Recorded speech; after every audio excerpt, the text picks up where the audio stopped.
What people don't understand about coaching is it's not an extra thing, a separate thing to have to do in addition to what's probably already a really full plate. And they feel overwhelmed because they already have so much to do. People are working harder, they have less resources, they're stressed, they're overwhelmed. And if they think, I have to now coach my people on top of everything else, then they don't do it because they think it's a separate thing. It's not a separate thing.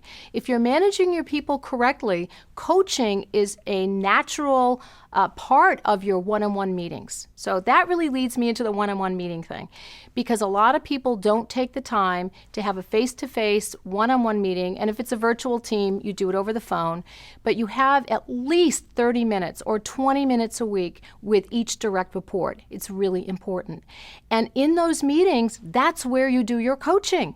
You're giving feedback, constructive feedback. You're giving them guidelines about, guidance about how they're doing their job, their responsibilities. You're communicating your expectations. But that's where the coaching happens. It's part of your regular job. It's not something you do separately, okay?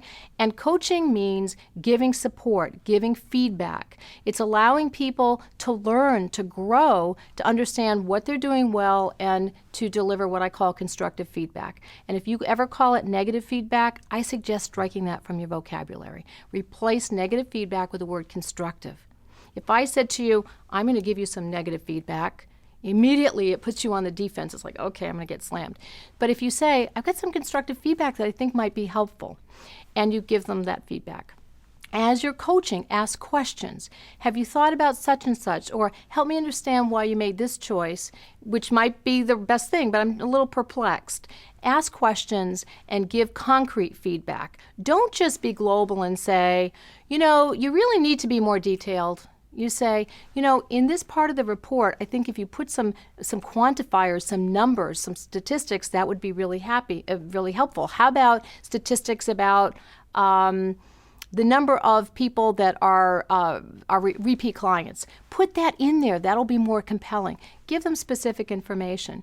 And in those one-on-one meetings, it's very important that you create a very supportive environment, okay? You want to take the time to make them feel comfortable. It doesn't have to be a long meeting, but do things like meet with them at a conference table, sitting next to them as opposed to across from your desk. Because when you're delivering feedback across from the desk, it puts you in the role of I'm the expert, I'm the boss, and it can be very intimidating for the other person, and then they shut down and don't hear the feedback. So you want to make it comfortable. Always deliver what they're doing well first. Talk about, this is what I really liked about this, and you're doing a great job, and the things that I think could be improved upon are such and such. So always deliver the positive first. And if it's real hard to come up with, just say, I really appreciate the effort that you made here. Find something that you can tell them to make them feel good, especially if you've got some constructive feedback coming after. It's really important. But don't make coaching something as a separate burden that's going to overwhelm you. Integrate it in your day-to-day interactions with your direct reports. That's how you're going to get the coaching done.